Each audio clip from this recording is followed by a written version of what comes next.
জয়পুরহাটের খেতলাল উপজেলার মামুদপুর ইউনিয়নের তুলসীগঙ্গা নদীর তীরে ঐতিহ্যবাহী ঘুড়ির মেলা একদিনের হলেও চলে 2 দিন। সন্ন্যাস পূজাকে ঘিরে প্রায় 500 বছরের বেশি সময় ধরে প্রতি বছর মন্দির চত্বরে এই মেলা আয়োজন করা হয়। এটি সন্ন্যাসতলীর ঘুড়ির মেলা হিসেবে পরিচিত। মেলায় রং বেরঙের ঘুড়ি মূল আকর্ষণ হলেও বাহারি রকমের মিষ্টি আকৃষ্ট করে দর্শনার্থীদের। পাওয়া যায় সংসারের বিভিন্ন সামগ্রী, মাছ ধরার নানা যন্ত্র, শিশুদের খেলাধুলা জিনিসপত্র, কসমেটিক্স। মেলায় আশপাশের গ্রাম ছাড়াও দূর দূরান্ত থেকে হাজার হাজার মানুষের আগমন ঘটে। মেলাতে আত্মীয় স্বজন, বেটি জামাই সকল গাঁওয়াতে আনা হয়। বাপ-দাদার আমল থেকে আমরা দেখতেছি, শুনতেছি, প্রায় 500 বছরের পুরাতন এই মেলা। এই মেলায় আমরা প্রতি বছরই কিন্তু আসি। আমি ঢাকা থেকে আসছি।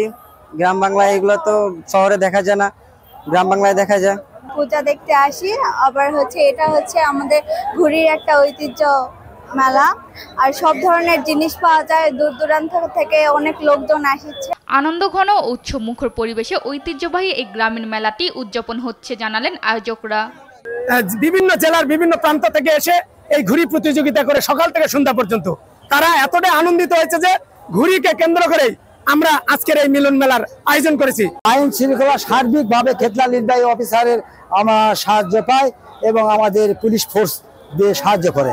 শুক্রবার একদিনের মেলা হলেও এলাকাবাসীর উৎসবকে ঘিরে এই গ্রামীণ মেলাটি শনিবার পর্যন্ত চলবে। নিউজ ডেস্ক, দেশ টিভি।